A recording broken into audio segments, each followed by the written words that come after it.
31. In love, Frankie learned to lie. It was one of two new constants in her life. Lying and loving Rye throughout that long, lazy summer. She didn't tell anyone she'd been suspended from nursing, and so she had hours when no one expected to hear from her. She lived frugally on her savings. Her life alternated between two worlds, one of passion and the other of guilt. Day after day, she promised herself no more. No more pills, no more Rye. He was as much a drug as the others.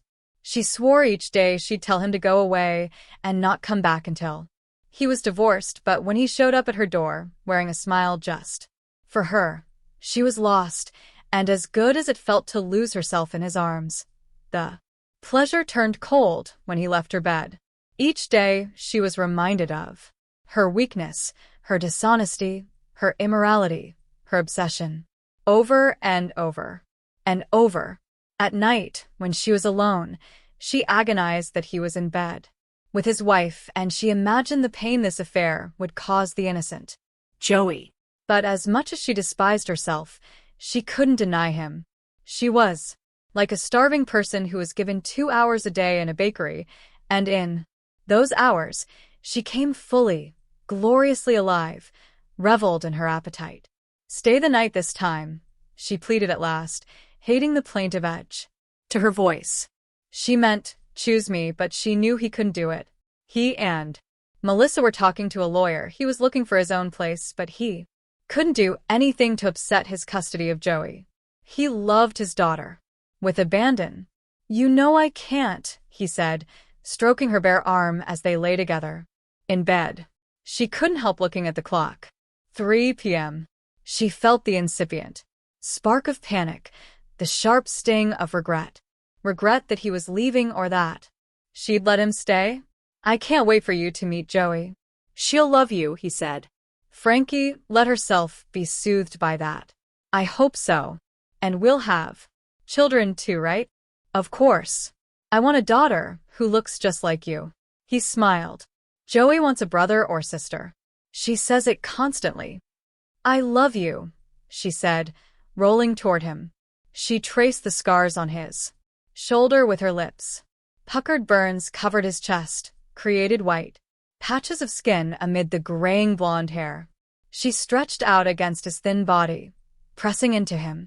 I wish I'd been the one writing you letters. Me, too, babe. I care for Missy, but this you soon we can stop hiding. His hand moved down her bare skin.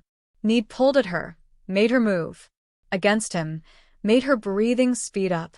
She rolled onto her back, gave him full access to her body. His kisses awakened the part of her that belonged only to him. By summer's end, Frankie was a knot of nerves. All of the waiting, the hoping, the hiding was tearing her to pieces. She was lying to everyone she knew, and she hated it. She'd taken off her St. Christopher medal and hidden it away, afraid it would burn her skin while she slept. She needed more pills to sleep and more pills to stay awake. Still, she went on with the affair, waiting every day for the moment she could announce the truth to her friends and family and unpack this terrible, oppressive guilt. She avoided answering the phone. Lying to Barb or Ethel was impossible, but neither could she tell them the truth. She returned calls when she knew they'd be gone, or hung up when one of them answered. Never had she imagined herself to be the woman that she'd become. Loving Rye had transformed her into a liar. Every night, alone in her bed, she prayed that tomorrow he would say it was done. They could be together, walk hand in hand in the sunlight, spend the night together. Each morning, she felt another piece of her soul fall away. In August, when she got Barb's excited phone call that she was getting married, Frankie's first reaction was a searing, toxic jealousy that took all her will to suppress. Now she was in a Chicago park on a sweltering hot late summer day, standing in front of a few guests who sat in folding chairs, already drinking champagne. The aisle had been strewn with red rose petals.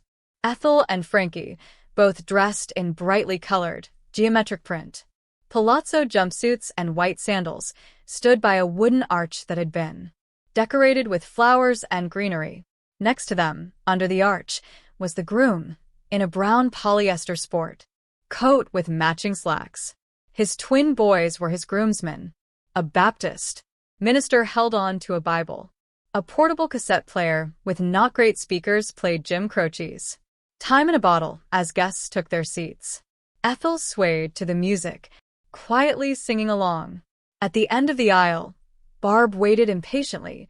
She was dressed in a flowy white jersey halter dress, her hair decorated with flowers. She held on to her mother's arm. When the last guest was seated, Barb gave the thumbs up. Ethel went to the portable tape deck, changed the music, and turned it up on Here Comes the Bride. Barb and her mother walked slowly down the aisle, past the smiling collection of friends and family who were here, a few of Barb's relatives. From Georgia, some of her co-workers at Operation Push, Jerry's ACLU colleagues, and Ethel's husband, Noah, and their daughter, Cecily. Barb was smiling so brightly it made Frankie's whole life look tawdry, sinful. There, she thought, that's love. The way Barb kissed her mom and helped her into her chair in the front row.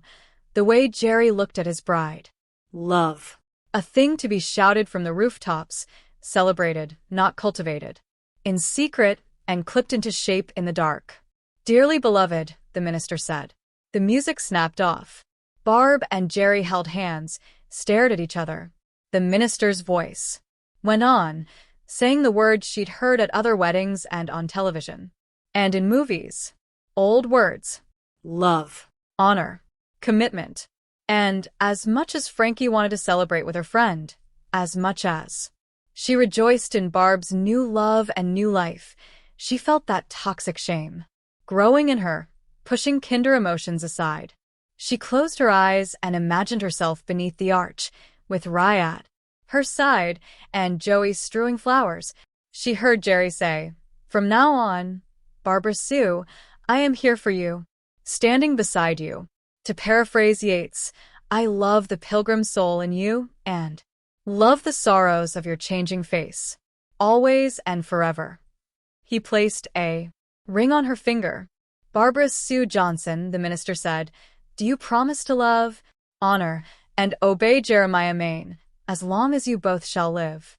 I do, Barb said, beaming at him as she fit a plain gold band on his finger. You may kiss the bride, the minister said. Jerry pulled Barb into his arms. She clung to him, kissed him. When they drew apart, they were both laughing. The music changed, turned up loudly. Let's get it on. Ethel hooped and hollered. Frankie realized a moment too late that she was crying. Ethel put an arm around her. It'll happen for you, too, she said. Frankie wiped the tears from her eyes.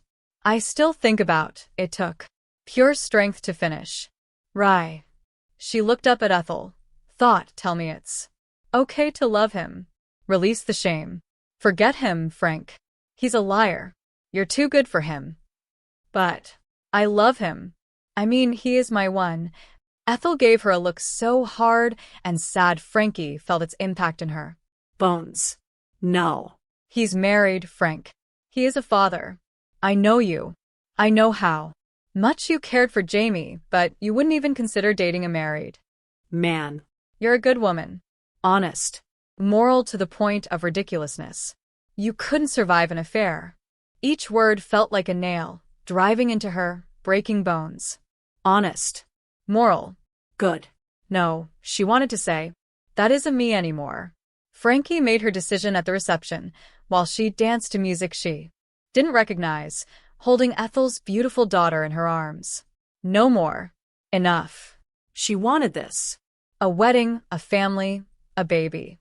How could she possibly be granted such grace after an affair? God and goodness and grace demanded change for redemption. Every moment she spent at the reception, Frankie felt like a liar, a cheat. She drank too much and was unsteady on her feet when Barb and Jerry drove off for their honeymoon. Are you okay?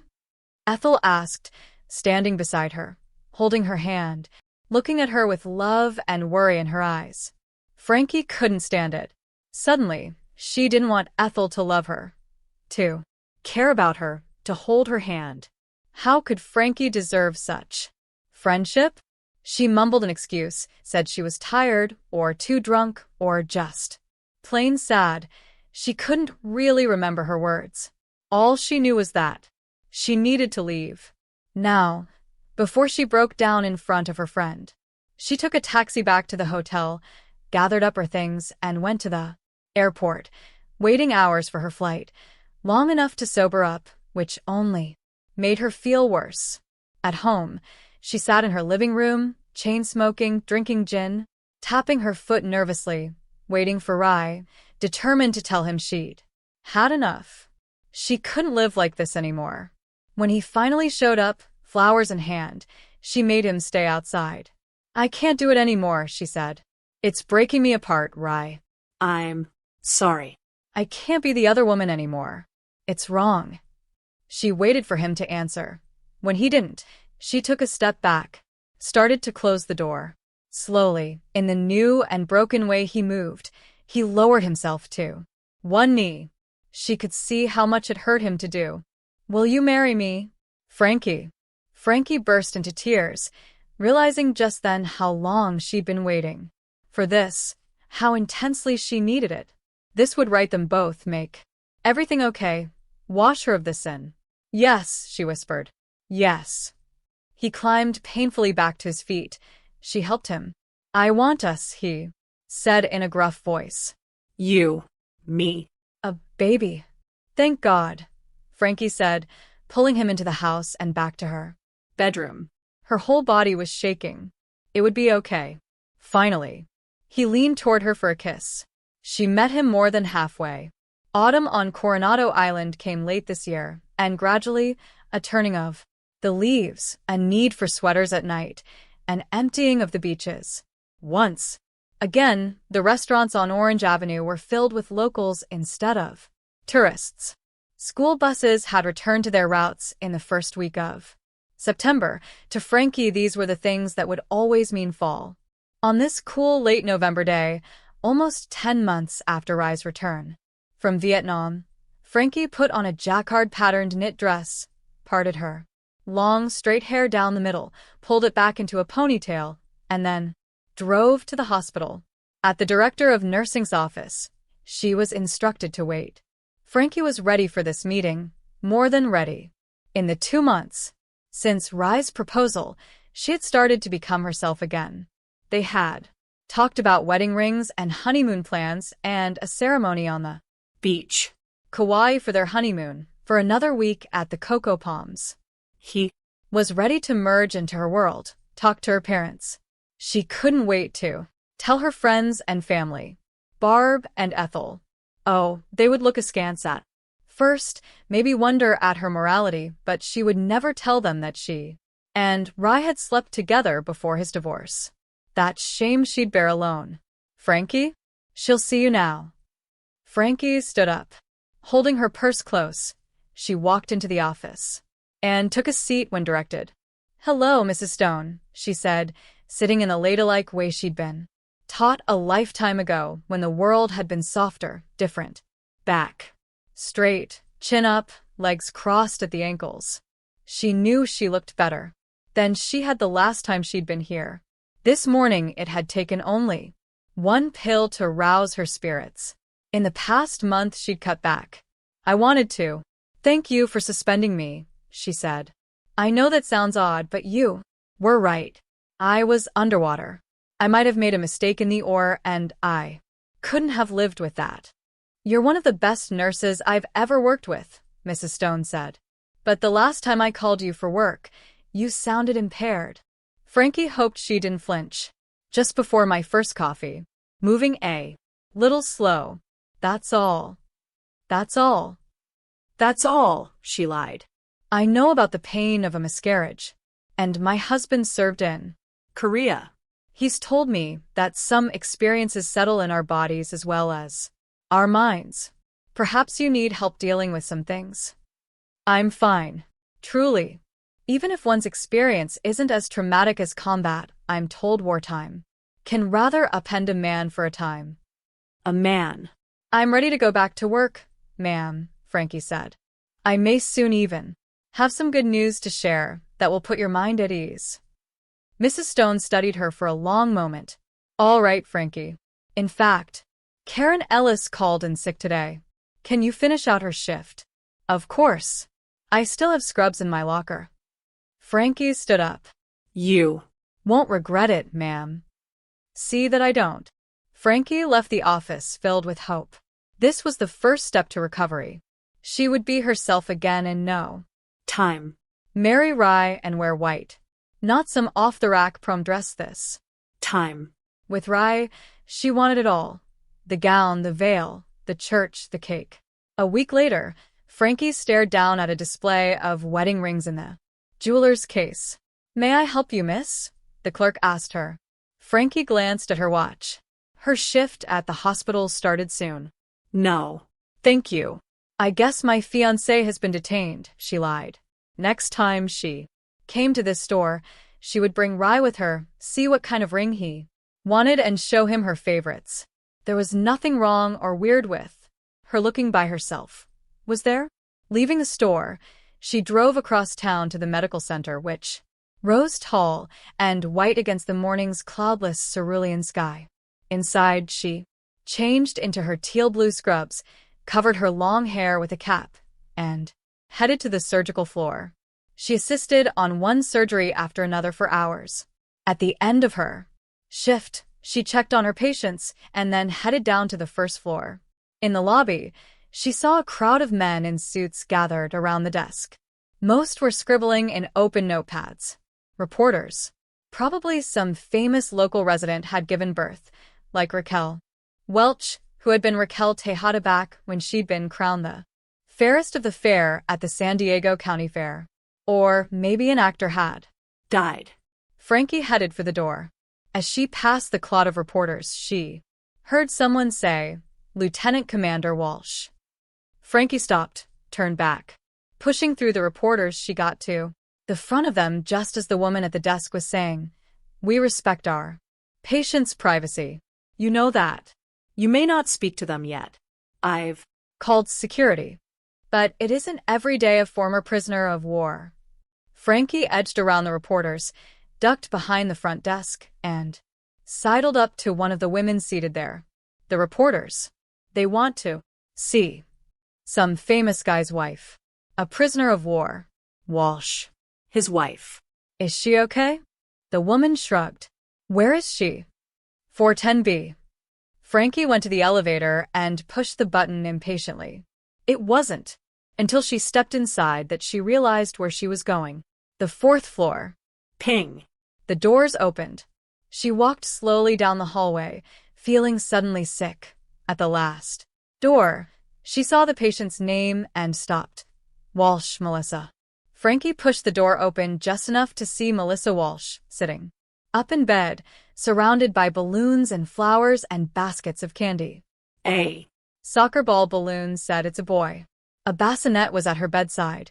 Through the clear sides, Frankie could see a baby swaddled in blue. Frankie backed away quickly, hit something, and turned around. Rye stood there. Frankie, he said, too softly for his wife to hear. I meant to, it doesn't mean. She shoved him out of her way, ran out of the hospital, and got into a car, slammed the door shut. Her hands were shaking so hard she dropped the keys. She opened her purse, took out 2 Valium, and swallowed them dry, then bent down, tried to find her keys on the floor mat. Someone banged on her window. She couldn't look, had to look. Rye stood there, looking as destroyed as she felt. I'm sorry, he yelled. She started the car, stomped on the gas. She had no idea what to do, where to go. She'd fallen for his lies again. Again. Melissa must have gotten pregnant soon after Rye's return. With Frankie. He'd used condoms. Always. Never a mistake. All these months, while he'd been sleeping with Frankie, his wife had been pregnant. When he'd proposed, Melissa had been nearing term. He'd dropped to a knee, said, Marry me, and Frankie had believed him. She'd believed every smile, every touch, every promise. Believed blindly. Believed when he said, "Soon, baby. Soon we will tell everyone we're together." Oh my God. The only person she hated more than Rai was herself. She needed a drink. It was all she could think of. She couldn't go home, to the bungalow, where he had clothes in the closet, where he dropped to one knee and proposed marriage. She drove past the bar frequented by the hospital staff and drove to San Diego's Gaslamp Quarter and found a parking spot on the street in front of a tavern where she would be anonymous. She went inside, found it already half full of patrons who looked like regulars. She slipped up onto a bar stool. "Gin on the rocks," she said. And a pack of Virginia Slims. When the bartender returned with her drink, she barely looked at him. Her hand was trembling as she reached for the glass. "It's a boy," crashed through her like a wrecking ball, destroying every fragile block of herself she'd tried to rebuild. "I deserve this," she said. "Huh," the bartender said. "Nothing. Another drink, please." She took the second drink and downed it, then ordered a third. When a good-looking man sat beside her, said, "Hey, foxy lady." She snagged her purse and headed out again. In the car, she cranked up the music on I Am Woman. She drove out of the crowded quarter. She should slow down. She was going too fast. She sang along with the song, realized she was crying. Ahead was the bridge. She hit the gas, rocketed forward, a stanchion of concrete in front of her, a wall of gray to her right, and then nothing but water. She turned the wheel just a fraction of an inch. A man on a bicycle came out of nowhere. She slammed on the brakes, felt the car spiral out of control on the road, saw handlebars in her headlights. She yanked on the wheel, tried to turn the other way. Too late. 32. Frankie woke in a hospital bed. Her entire body hurt, especially her left arm, and a headache pounded behind her eyes. For a split second she couldn't remember why she was here, and then, the man on the bicycle. The bridge. Oh God. She heard voices and footsteps coming down the hallway. Her father walked into the room, looking grim and ashamed. Angry. Next to him was a policeman with short gray hair, the brass buttons on his khaki uniform strained over a big gut, and a thin dark tie tried to hide the gaps that showed his undershirt. "Did I kill him?" Frankie asked, unable to raise her voice above a whisper. "No," the officer said. "But you came close. Kicked the shit out of his bicycle. Came close to killing yourself, too." "You were drunk, Frankie," her father said. "You could have died." His voice breaking, he added, "Can you imagine me having to tell your mother that?" Another lost child. Frankie's throat felt so tight, she could barely swallow. She wished she had died. And then a terrible, terrible thought. Had she wanted to? Had she turned into the bridge wall, instead of away? Dad looked at the policeman. "Can I take her home, Phil?" The policeman nodded. Yes. "She's being charged with DUI. You'll be notified about her arraignment." Frankie swung her feet to the side of the bed, slowly stood. She felt dizzy. Dad moved in close, steadied her as she limped out of the hospital, past her fellow nurses, who stared at her as she passed. They must have known what she'd done, that she'd almost killed a man. "The man I almost hit. You sure he's okay? You're not lying to me." "He's fine, Frankie." Bill Brightman, Coronado High Principal. Outside, the silver Mercedes Gullwing waited. Frankie refused her father's help and made her own way into the passenger seat. Dad put the key in the ignition and started the car. It roared to life, but didn't move. After a long silence, he turned to her. "Do you want to die, Frankie? Your mother asked me that." "I shouldn't have had that third drink," she said. "I'll do better. I promise." "Enough," her father said sharply, and she saw it all on his face. The fear that he would lose her, the grief at their mutual loss, the anger that she couldn't seem to be the daughter he wanted. She stared at him, knowing he was right. She could have killed a man tonight. She could have killed herself. Maybe she'd meant to. I love you, Frankie, he said in a sad voice. I know we've had issues, but… Dad, you seem broken. Frankie couldn't meet his worried gaze. I've been living this way for… Years, she said. Ever since my time in Florence. Enough. Alone in her childhood bed, she lay awake, battling her need addiction. Had she ever thought of it in those terms before? For a sleeping pill and her overwhelming guilt, as well as this new and eviscerating fear that she had wanted to end her own life. Who had she become? A nothing woman, a ghost. No love, no child. How could she survive? Each of the losses had derailed her. But this, now, the guilt and shame of last night destroyed her. She couldn't live like this. She needed help. Who? How? You should talk to someone, get help, Henry had said to her. It felt like a lifetime ago, when she thought she'd hit rock bottom but hadn't. I treat a few vets in my practice. Do you have nightmares, Frankie? Trouble sleeping? Who else would understand the slow unraveling of her psyche since Vietnam, except her fellow veterans? She tried to get help before, once, long ago, and it hadn't worked. That didn't mean she should stop trying. The opposite was true, in fact. She pushed the covers back and got out of bed. Weak on her feet, she went into her bathroom and took a hot shower and dried her hair then. Dressed in jeans and a turtleneck, she found her mother in the kitchen, looking tired. Francis, she said softly. Can I take your car? Frankie asked. Mom stared at her so intently Frankie felt uncomfortable, but whatever. Words her mom needed to hear, Frankie couldn't say. No more promises. They both knew she shouldn't be driving. The keys are in my bag. When will you be home? I don't know. Will you be home? I will. She moved forward and touched her mother's thin shoulder. Let her hand linger there. A stronger woman would have offered words to accompany the touch, maybe an apology or a promise. She said nothing and went to the garage, climbed into the Cadillac. She took the Coronado Bridge at a cautious speed and pulled up in front of the new VA Medical Center. Frankie parked in the lot and sat there, afraid to move. Finally, she glanced at her black eyes in the rearview mirror. Digging a pair of big sunglasses out of her purse, she left the car and walked up into the building.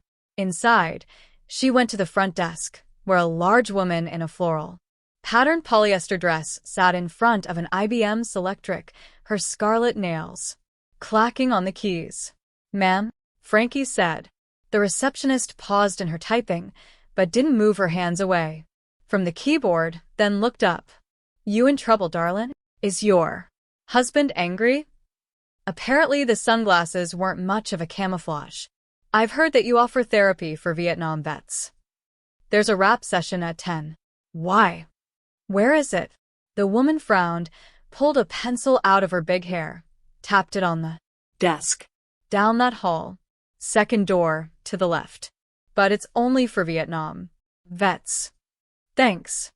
Frankie walked down the hall, past several men sitting on molded plastic chairs. At room 107, she saw a flyer taped to the textured, frosted glass panel in the top half of the door. Vietnam veterans share your stories with each other. Rapping helps.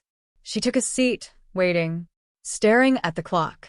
Her whole body ached and her head hurt, and she felt sick to her stomach, but she didn't move. Her left wrist throbbed. She looked down, saw a bruise blooming on her pale skin.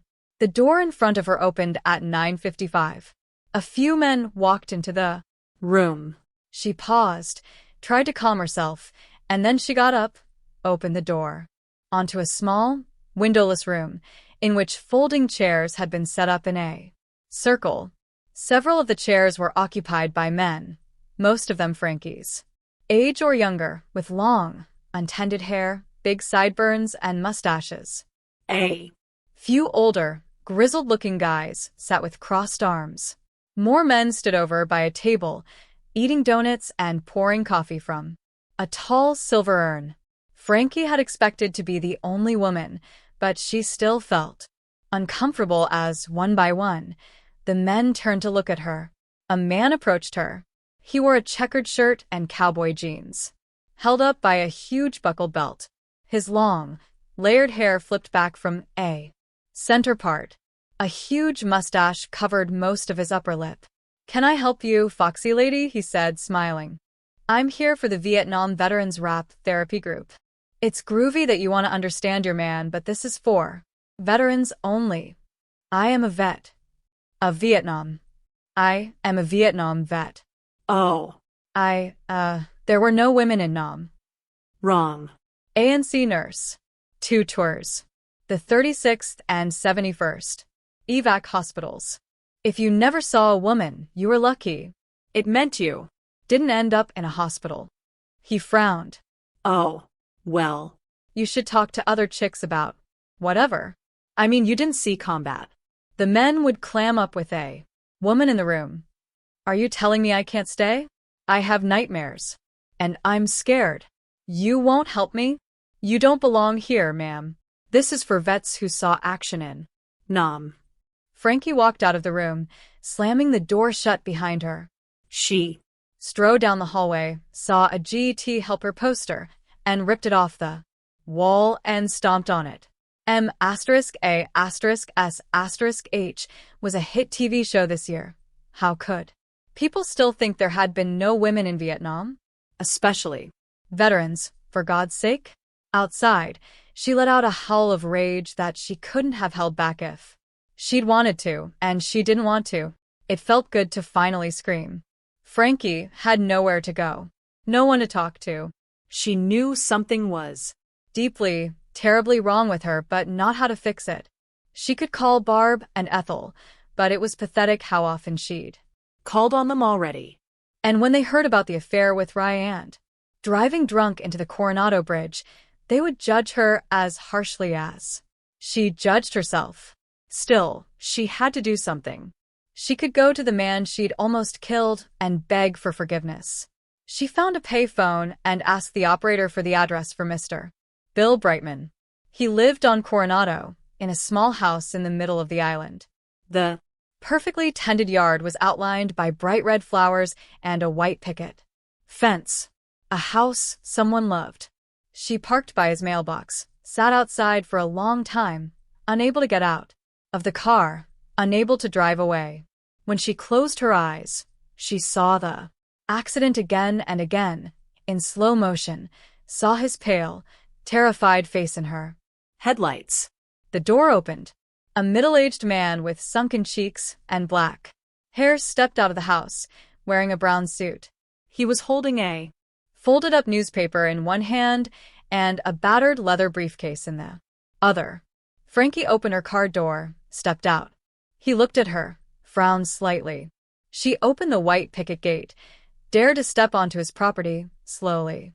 Took off her sunglasses to reveal her black eyes. "I'm Frances McGrath," she said quietly. "The driver who almost hit you." She felt tears burn her eyes and wiped them away impatiently. This wasn't about her pain or guilt or shame. It was about his. "I am so sorry. Bring me my mail," he said, lighting up a cigarette. Frankie nodded sharply, went to his mailbox, pulled out a stack of letters and magazines, and carried them up to the man. On the porch, she handed him his mail. "I'll replace your bike." "My bike? Lady, you almost ended me," he said. Frankie couldn't find her voice. She nodded. "I have a daughter, a wife, a mother, a father." "Do you know anything about losing people?" "I do," she said. "Remember that next time you get behind the wheel drunk." "I'm sorry," she said again, knowing it wasn't enough, but what else was there? He looked at her a long moment, saying nothing, then turned and took his mail back into the house, closing the door behind him. She drove back to her parents' house and parked the car in the garage. Inside the house, she found her mother at the kitchen table. Frankie threw the keys on the table between them. "I'm back," she said dully. "You're scaring me, Frances," Mom said. "Yeah. Sorry. Go to your room." Rest. Things always look better in the morning. Frankie turned slowly. Do they? That night in her childhood bedroom, Frankie came awake reluctantly, fighting consciousness every step of the way.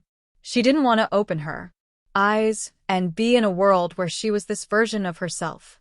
Broken. A Fallen woman. A liar. It was all so bad.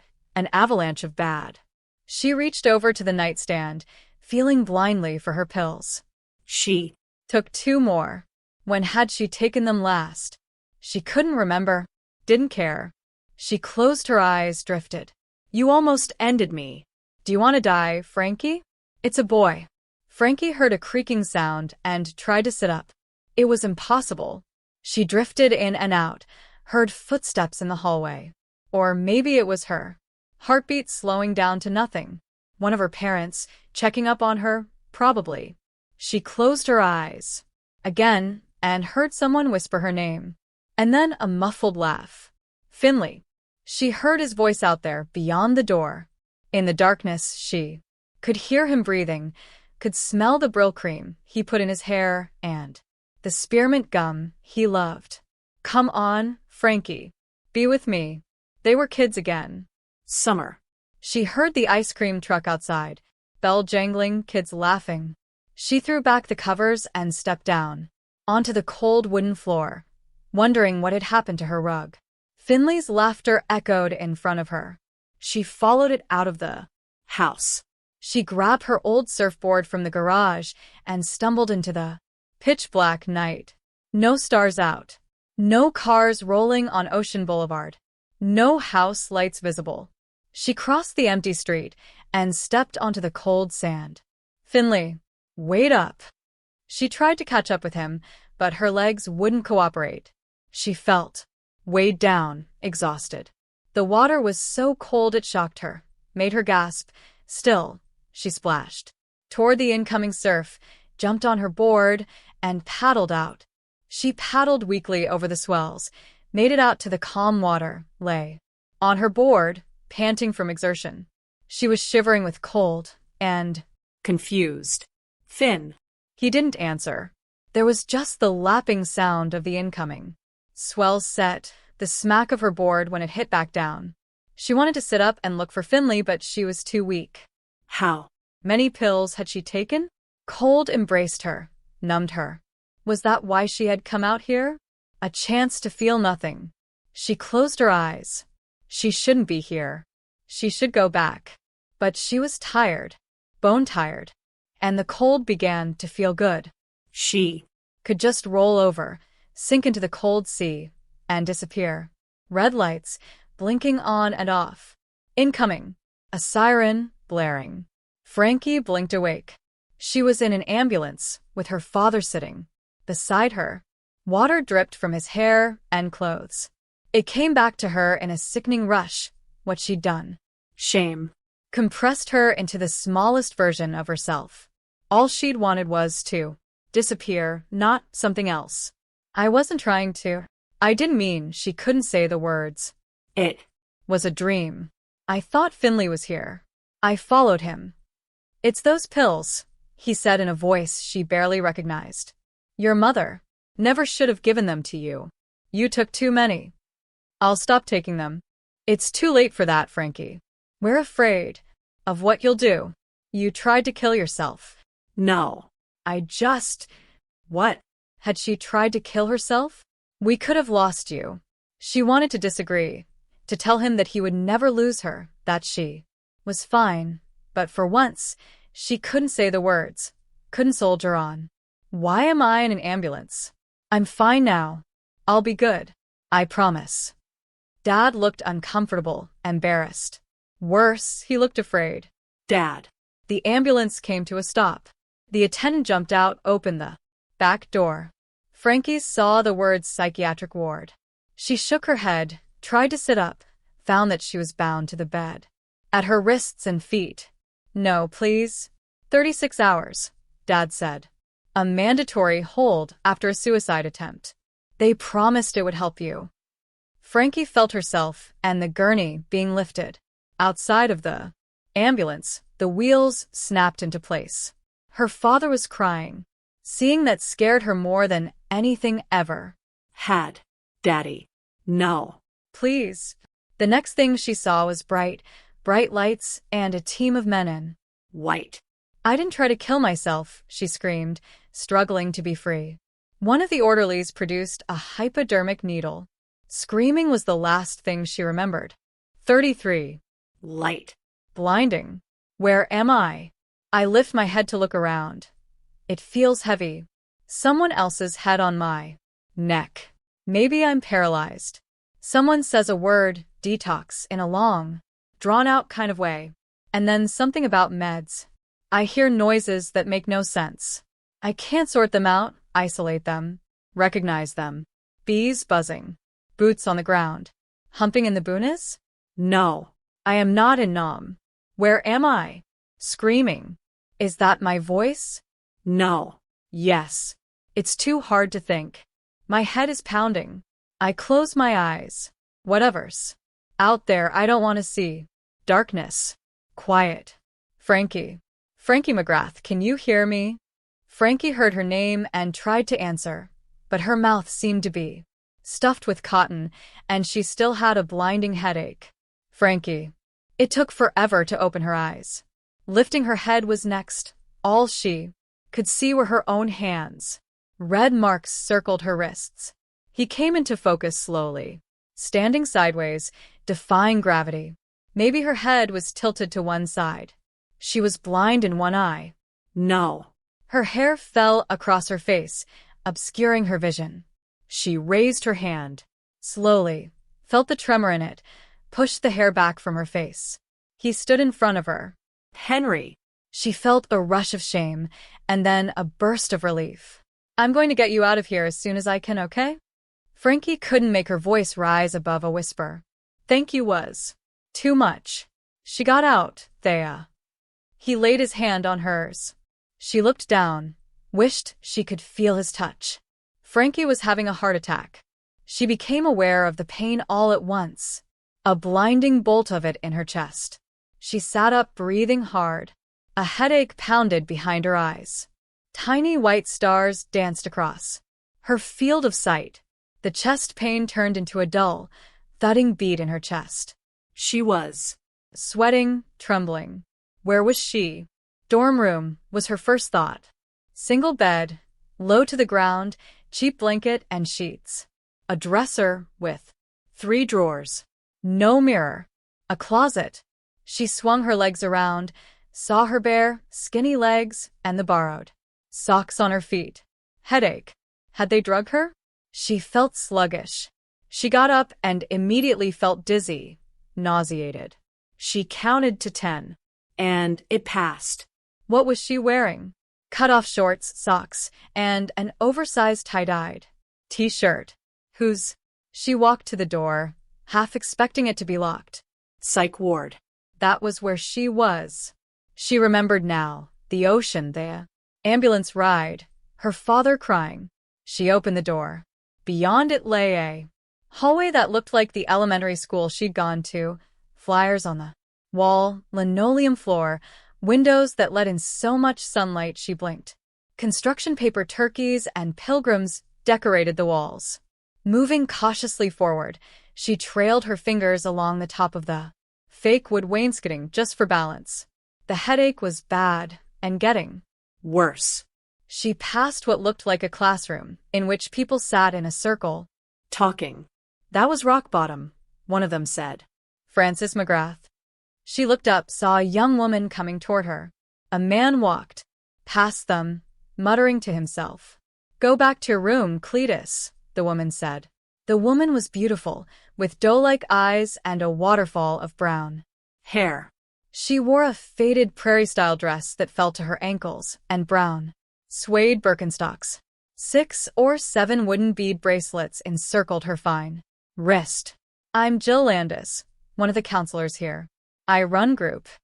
She took Frankie by the hand, led her down the hall, past a series of closed doors and a reception area that boasted a banner that read, "Today is the day. The director has been waiting for you. How do you feel?" Headache, Frankie said. Weak. Of course. She stopped, got Frankie 2 aspirin and a glass of water. Frankie forgot to say thank you, just took the aspirin and swallowed them with water. Jill stopped at a closed door, squeezed Frankie's hand. I'll schedule you for group at 2. A rap session helps more than you'd think, especially for vets. Group? Rap? I don't want. It's just talking, Frankie. And it's mandatory. She knocked on the door. Come in. Jill opened the door. See ya, Frankie. Frankie moved forward, 1 foot in front of the other. She was in her stockinged feet. Where were her shoes? The door clicked shut behind her. Hey, Frankie. She looked up just in time to see Henry open his arms for a hug. He wrapped her in an embrace that was as stunning as it was familiar. She looked up. You saved me. He tucked her hair back behind one ear. Not yet. And it won't be easy. He let her go. Do you remember what happened? Some of it, she said softly. The terrible images were there, waiting for her. Running into the ocean, hoping to disappear, freezing, her teeth. Chattering, her dad pulling her off the surfboard, carrying her in ambulance, her screaming, crying, being restrained. She looked around his office. A window overlooked a park of some kind, a grassy area filled with picnic tables. Beneath the window was a cheap wooden credenza laden with framed pictures and a potted jade plant. Where am I? Inpatient therapeutic drug and alcohol treatment facility. At the medical center. It opened about 6 months ago, remember? I run the place and see patients 2 days a week. I won't be your primary therapist for obvious reasons, but I wanted to ease you into therapy. What obvious reasons? I loved you. Past tense. Yeah. She looked away, unable to meet his gaze. Remembered that she'd been in a psych ward for a suicide attempt. Suicide. She couldn't process that terrible word. How did you get me out? Your mom called me. She signed you up here for 8 weeks. To start. Wow. Mom facing the problem head on. That's new. Frankie pressed 2 fingertips to her throbbing temple. Your headache, by the way, it's withdrawal. You may experience other symptoms. Anxiety, chest pains, sweats, tremors. Also, your cognitive abilities may have been impaired for a while now. No shit. Frankie sighed. Withdrawal. So, in addition to everything else, I'm officially a drug addict and an alcoholic. Yay. The yellow pills you've been taking? Diazepam. More commonly called Valium, but I'm sure you know that. The Rolling Stones called them Mother's Little Helpers. He went to his desk, pulled out a magazine, opened it to an advertisement with the headline Now She Can Cope, which showed a woman in an apron, smiling broadly as she vacuumed. Docs have been prescribing them like candy to women for years. Did I lose my nursing license? You will. At least for a while, but that's not your biggest concern, right? Now. He took her by the hand, led her to an antique fainting couch. Sit. She looked at it, and a bit of her old self rose up, made her laugh. You're kidding. I'm a shrink, he said, smiling back. It'll make you comfortable talking. I don't know if I want to be comfortable talking. Haven't you been uncomfortable and not talking for a long time? I have a headache. No fair outthinking me. She sat down, remained upright. Her hands were shaking. Do you have a cigarette? I don't think I can stand you exploring the murky depths of my soul without some aid. He found her a cigarette, a lighter, and pulled over a standing ashtray. Then positioned his chair next to her. Frankie stood up. She was afraid, agitated. She walked over to the credenza, studied the photographs displayed. Henry's life in images. It made her realize that she hadn't taken a picture in years. She picked up a framed photograph of him and a woman with long graying brown hair and round rose-colored glasses. That's Natalie, he said. We're engaged.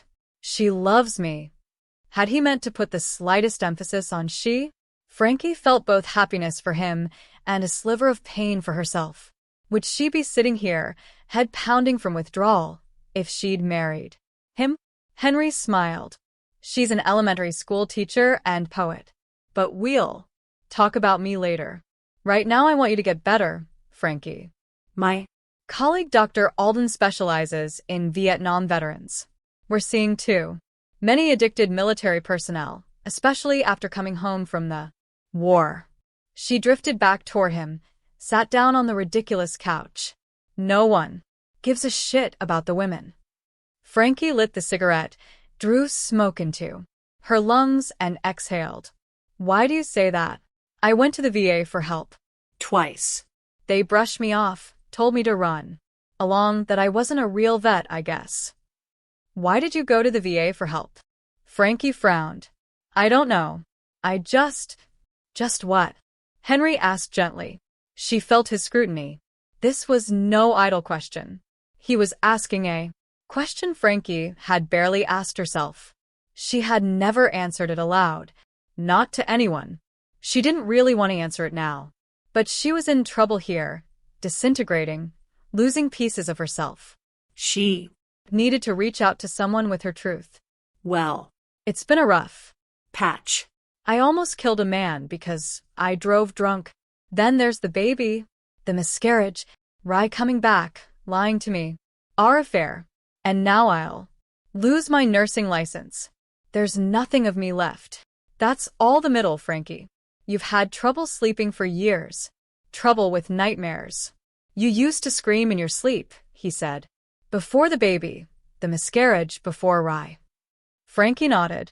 What about surges of irrational anger? Irritation? Anxiety? Frankie couldn't look at him. Vietnam, he said. That's why you went to the VA. You know, Vietnam is the beginning of it all. Do you have memories that are more than memories, that feel like you're there again? You mean like a flashback in a film? Frankie was stunned. She'd assumed it happened only to her, that she was crazy. How do you know that? The 4th of July party, remember? She couldn't answer. It's called post-traumatic stress disorder. It's a bit controversial. They haven't added it to the APA manual yet, but we're seeing similar symptoms in your fellow vets. What you're experiencing is a familiar response to trauma. I didn't see combat.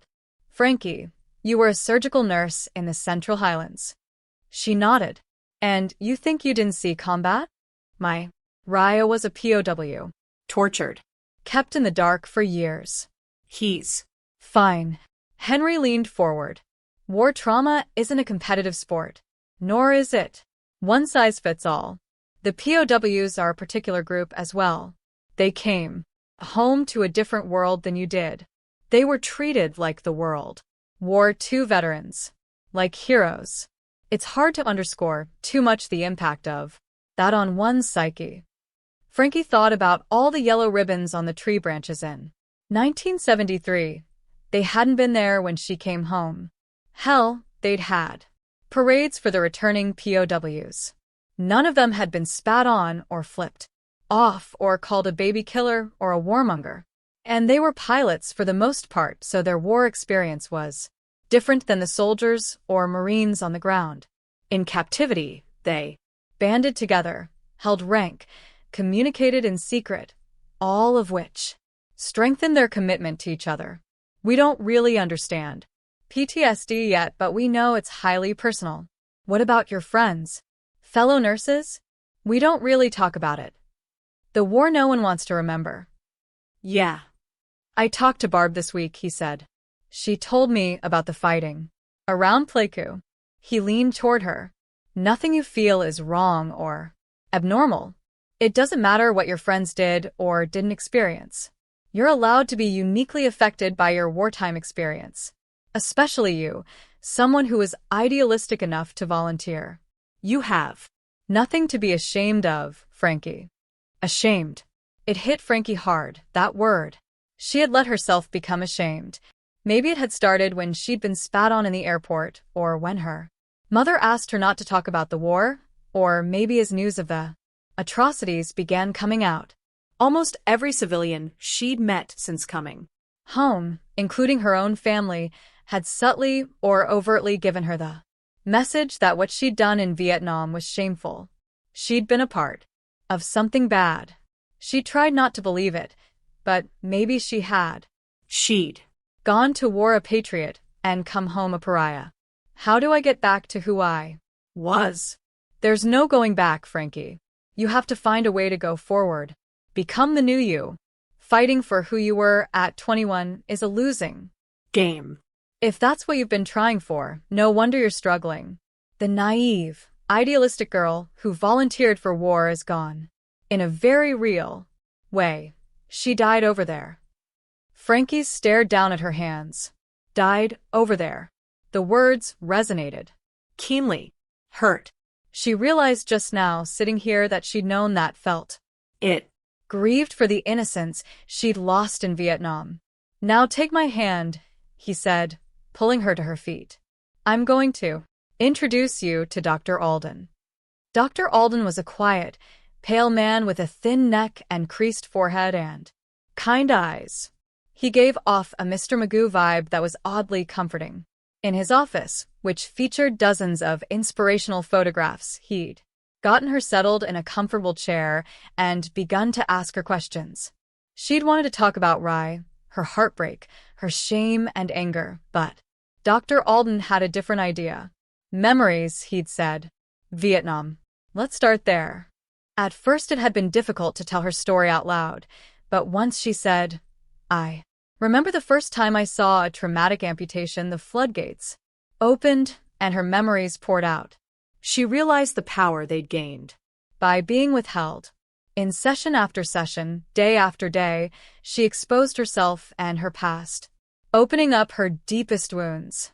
She talked about the baby who died in her arms suffering from napalm burns, the expectants who died on sawhorses set in bloody mud, about the young men barely out of their teens who'd clung to her hand, about red alerts and operations on the Quonset floor by flashlight during a mortar attack, about the little girl she still sometimes dreamed about.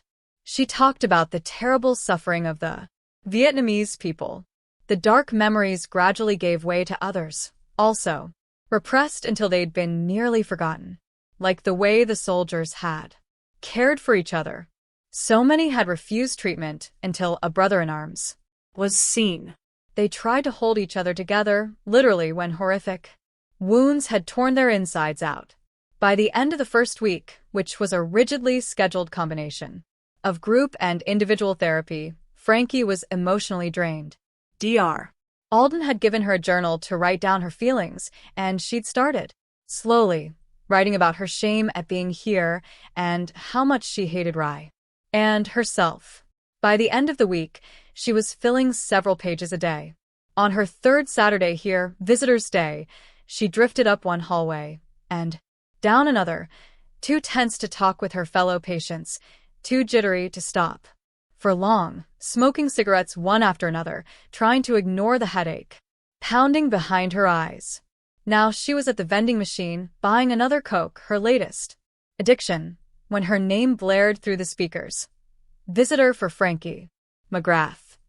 Unsure whether she was ready to see anyone, she headed down to the visitors area, a room near the entrance. It was painted a pretty, calming shade of blue and had pictures of rainbows and oceans and waterfalls on the walls. A corner table held children's toys and boxes of puzzles. A tea-colored poster of Desiderata gave advice for living. Go placidly amid the noise and haste, and remember what peace there may be in silence. She sat down in one of the empty chairs, tapping her foot on the floor. Her headache had dimmed but was still there. Her mouth was dry. Sweat dampened her skin. No doubt her parents were walking toward her now, feeling uncomfortable in a place like this. What would they say to her? If they'd been ashamed of her military service, what would they say about addiction? About driving drunk? Losing her nursing license? About all of her failures? What would she say to them? Barb came around the corner, looking nervous. When she saw Frankie, she surged forward, yanked her into a hug. You scared the shit out of me. Barb held Frankie's hand, led her outside to a grassy area full of chairs and picnic tables where families sat clustered together, talking. Frankie sat down at a picnic table. Barb sat down across from her. "What the hell, Frankie?" "Rye," she said simply. Barb looked confused. "Rye. He came to see me one night, and no, that's not the start. I saw him at the beach with his family. It feels like a lifetime ago. I followed him like a crazy woman. Then he came to the house and you believed him again?" She leaned forward. I thought he loved me. I could kill that son of a bitch. Yeah, I thought that too. I hated him and myself so much. Destroyed me. That's all I can say. When I first got here, I dreamed of confronting him. I thought I needed to hear, I lied, and I'm sorry. But I don't. I know what he did, and I know what I did. None of it is pretty, but he isn't the problem. My doctor and group are helping me understand that. I should have talked about things a long time ago. I should have told you. Frankie drew in a steadying breath and looked at her friend. Her whole body felt shaky, fragile, vulnerable. I should have told you that I was struggling with memories of Nam, been honest, but you seemed so damn okay. I thought it was all me, that I was weak or broken. You think because I don't say anything about Nam that I don't think about it, she said. How would I know? We almost never talked about it. She paused, took a deep breath, heard Dr. Alden's even voice saying, "Just begin. Frankie, talk."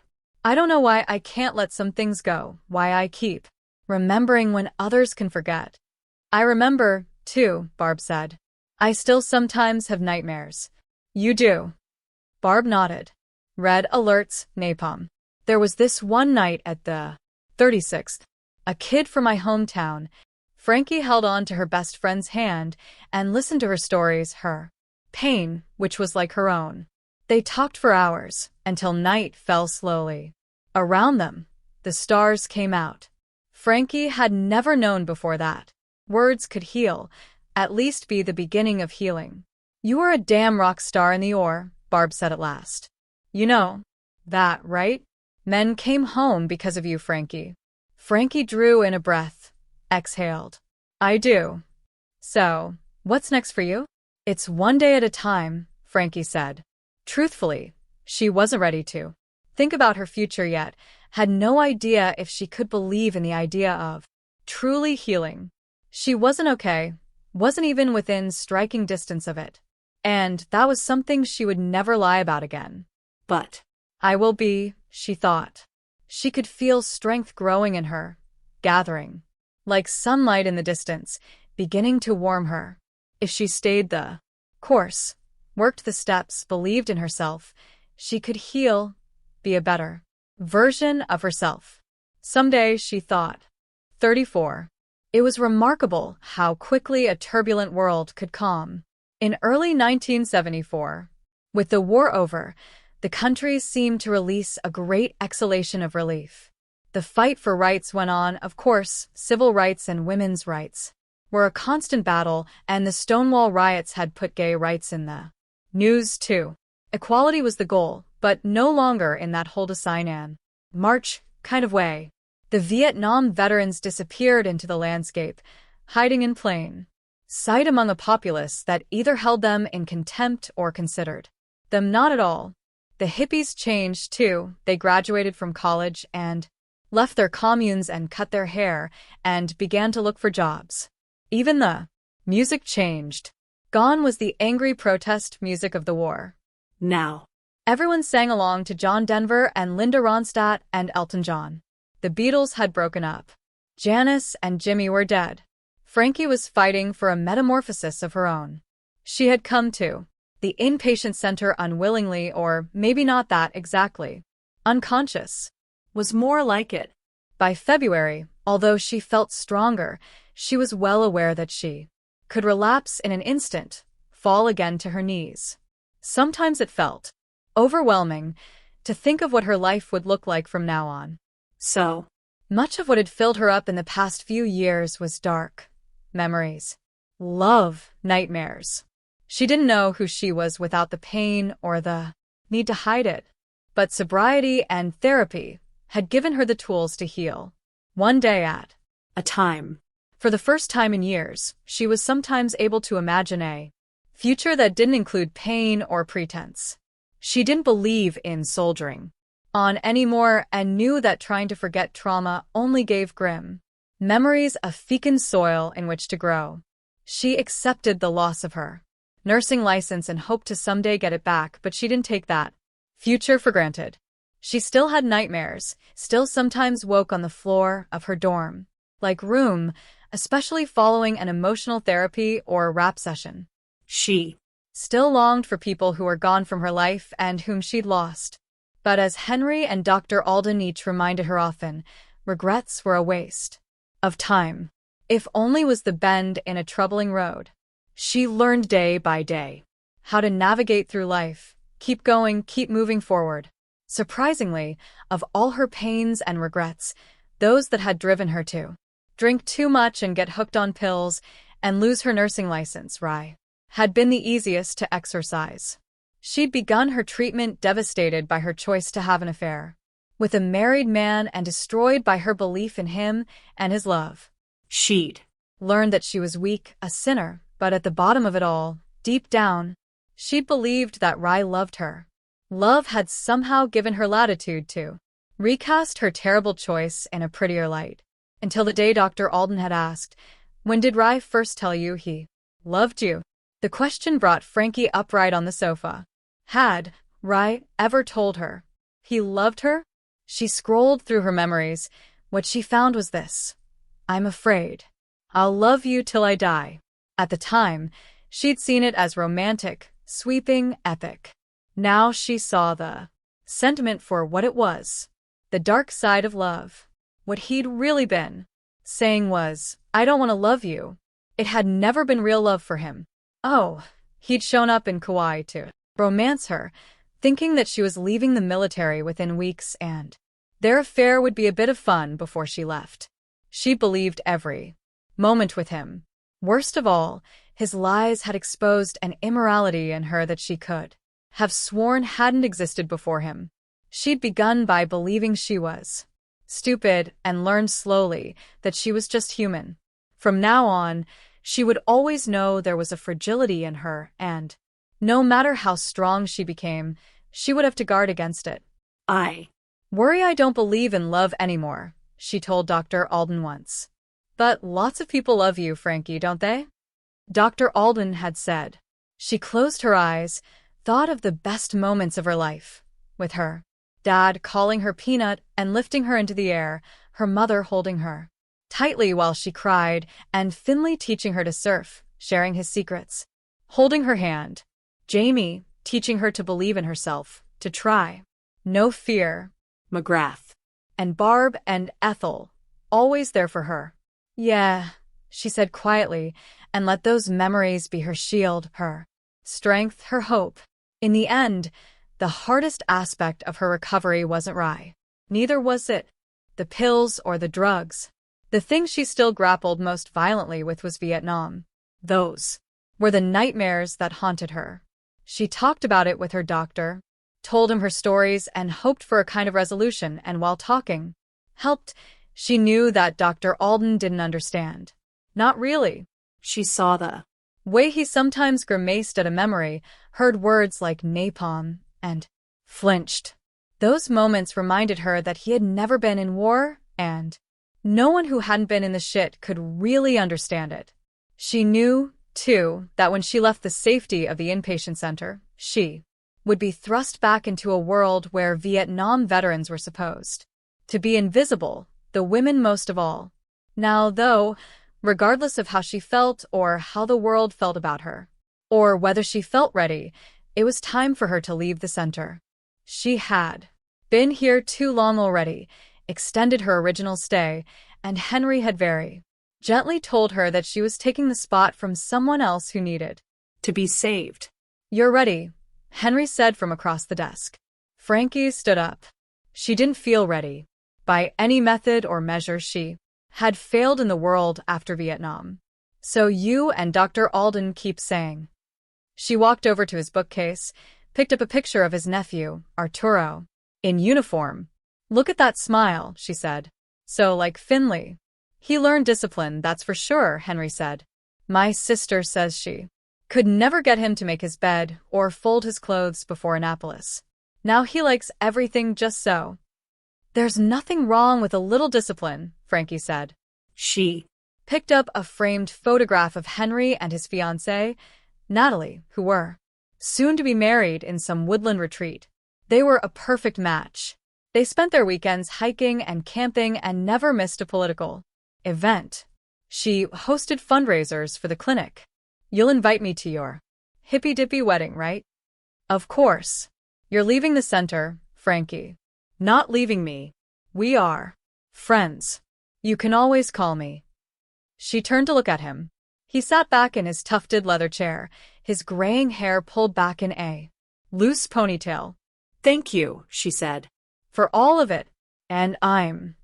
Love means never having to say you're sorry. Frankie laughed. What a crock of shit. Then again, I'm hardly an expert on love. You know love, Frankie. He moved toward her, pulled her into an embrace. She held on more tightly than she should have, but in the last months, he'd become her lifeline, her anchor, her confidant. Not her doctor, but her friend, as important in a way as Barb and Ethel. I'll miss you, she said. He touched her face. Just don't come back here the way you did, okay? Ask for help when you need it. Count on the people who love you and, mostly, count on yourself. One day at a time. Get a sponsor. Find your passion. You've got this. He paused, didn't look away. You deserve to be loved, Frankie. In that forever kind of way. Don't forget that. Frankie stared at him for another long moment. She could tell. A different world. As she stood there, letting the pain in, remembering the whole of her life, she realized suddenly that she was young. Not even 29. She'd made some of the most momentous choices in her life before she had any idea of consequences. Some had been thrust on her, some had been expected, some had been impetuous. She decided to become a nurse at 17. She joined the Army Nurse Corps and gone to war at 21. She'd gone to Virginia with her friends to run away from home, and when her mother needed care, she'd come home.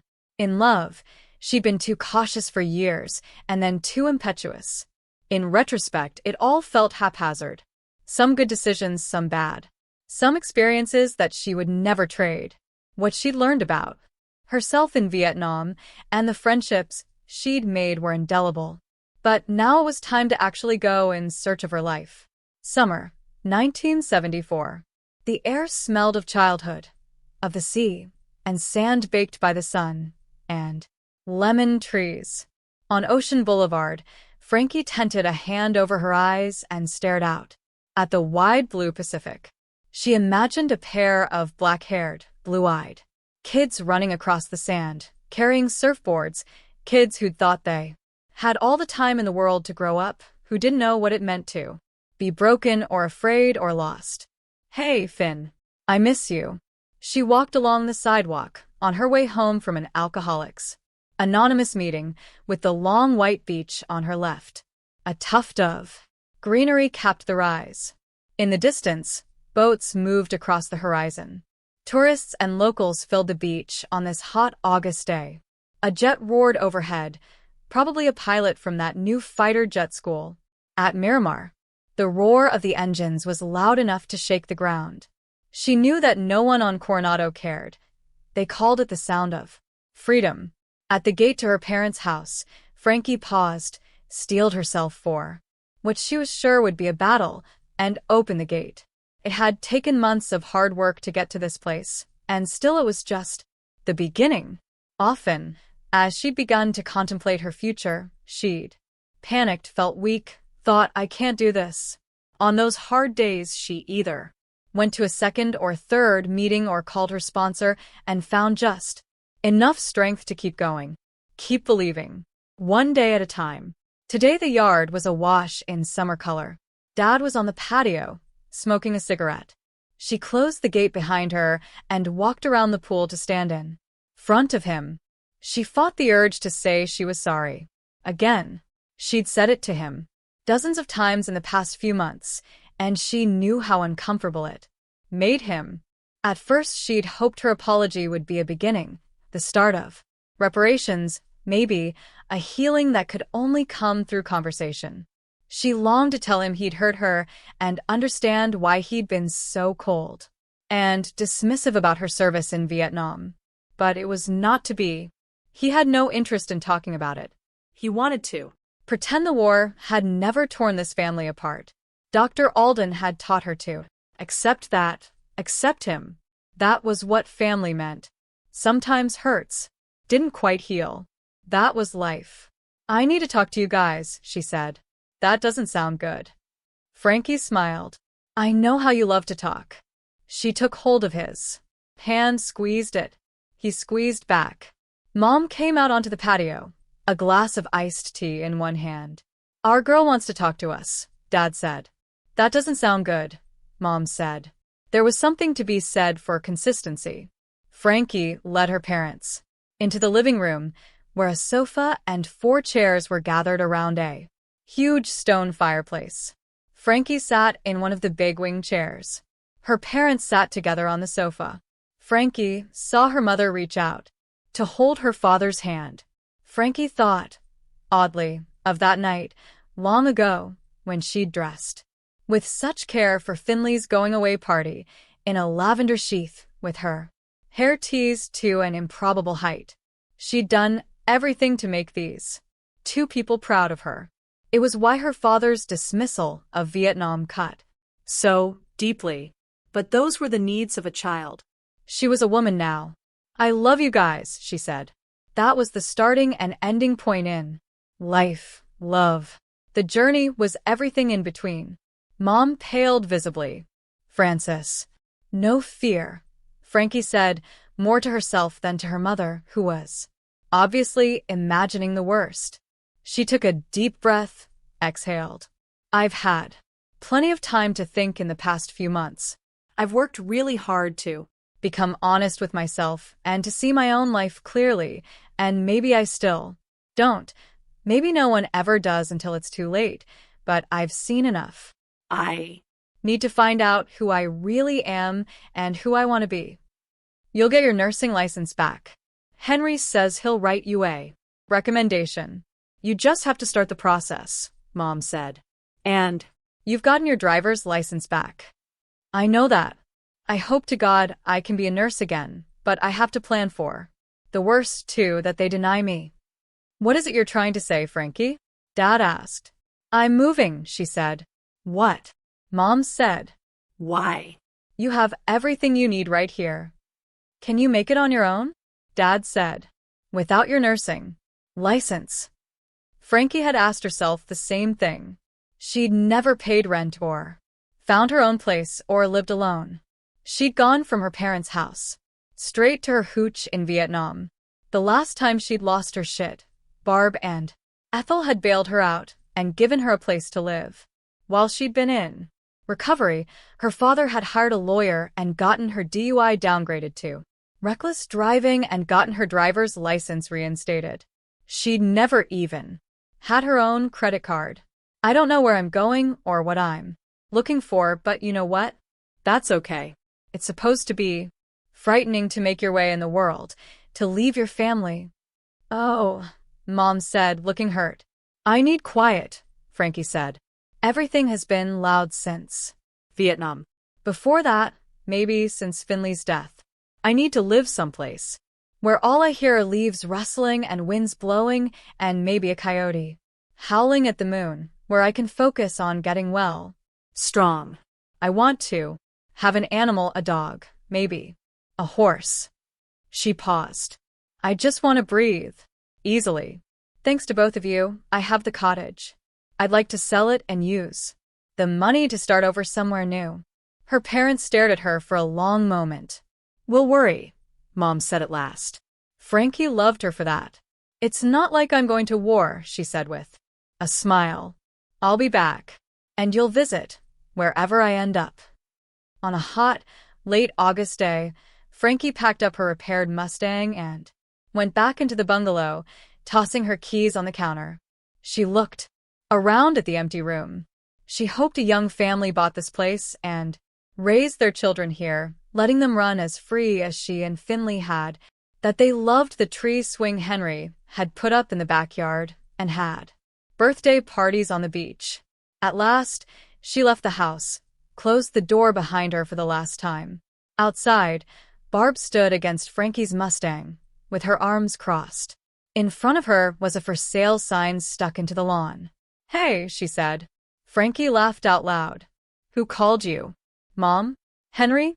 I'm Surrounded by snitches. "Uh-huh. You didn't think I'd let you go in search of your life alone, did you? You're married. With stepkids. You don't have to sweep in and fill my empty life with your own, you know." Barb rolled her eyes. "You're my best friend, Frankie," she said. And that was it. Ethel wanted to come, but she's pregnant again. On bed rest, she said. To tell you she's here in big, fat spirit. An ice cream truck drove past, bells jingling. The neighborhood. Children wouldn't be far behind. Frankie turned, tented her eyes. For a split second, she was 10 years old again, running along behind her big brother.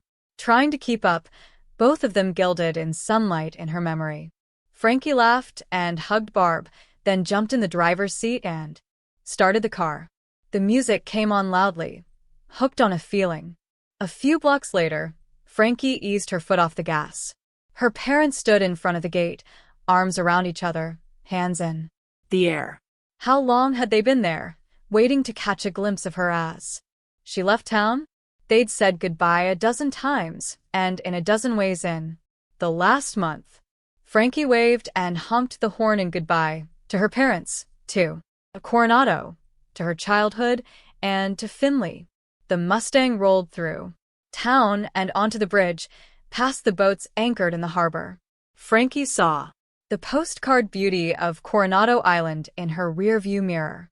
With no destination in mind, Frankie and Barb drove north, listening to Creedence, Vanilla Fudge, Cream, Janis, the Beatles, the Animals, Dylan, the Doors, the music of Vietnam, the music of their generation. At Dana Point, Frankie turned onto Highway 1 and stayed on the coast, with the endless blue Pacific to her left. In Long Beach there was an accident, so she turned onto a freeway and then another one, just taking exits when it felt right. She let the complex web of California freeways become her will. She let them lead her this way and that. With a new 55-mile-per-hour speed limit, she had to constantly check her speed. She drove through downtown Los Angeles with its graffiti and gangs and chain-link fences and found herself on the glittering Sunset Strip, a world of lights and giant billboards and music clubs. They drove up the magnificent California coast, spent a few nights in the Santa Ynez Valley, staring out at the rolling Golden Hills, and Frankie said, "I like the open spaces, but I need more, and horses maybe." "Northward," Barb said. This was how they made decisions, on the fly, by corners turned, and roads taken and not taken. In Carmel, the afternoon fog was too heavy. In San Francisco, there were too many people. The wildness of Mendocino called out to her, but the giant sequoias hemmed her in somehow. So, northward. In Oregon, the green was vibrant and the air was clean, and still there were too many people, even though the towns were few and far between. They bypassed busy Seattle, listened to radio reports of missing college girls, and turned east, passing through the empty, endless wheat fields in the eastern half of Washington, which felt lonely to Frankie, desolate. Montana. When they drove into the town of Missoula, singing about time in a bottle, the sky was a vibrant, searing blue that explained the big sky country moniker. A few miles out of town, and the view was stunning. Hey, fields that stretched toward jagged, snow-capped mountains, their peaks draped in snow, the wide blue Clark Fork River meandering by. For sale. 27 acres. She and Barb saw the sign at the same time. It was stuck on a slanted post, looked weathered by time. Behind it, an endless green field, the river running along it, a ragged barbed wire fence in need of tending, a dirt road that led to a stand of tall green trees. Frankie looked at Barb. It's beautiful. And remote, Barb said. A girl could breathe here, Frankie said. She turned onto the dirt road, followed it into a thicket of trees, and out again. Beyond the trees lay another vibrant green field, with the mountains rising behind them into the blue sky. Frankie stared through the dirty windshield at the peak-roofed farmhouse with a wraparound porch, at the fenced horse fields, at the big, old once-red barn in need of a new roof. There were outbuildings too, some of them collapsed, more barely standing. This is a shitload of work, Barb said. Fortunately, I know how to fix stuff. Frankie turned, smiled. My Friends and I spent almost 2 years rebuilding a bunkhouse. It's in the middle of nowhere. Look at the map. Missoula isn't far. Hospitals and a college, too. It's closer to Chicago than San Diego is. I know I can find an AA meeting here, get a new sponsor. You've made up your mind. Frankie turned off the radio. quiet. She looked at Barb, smiled. I have.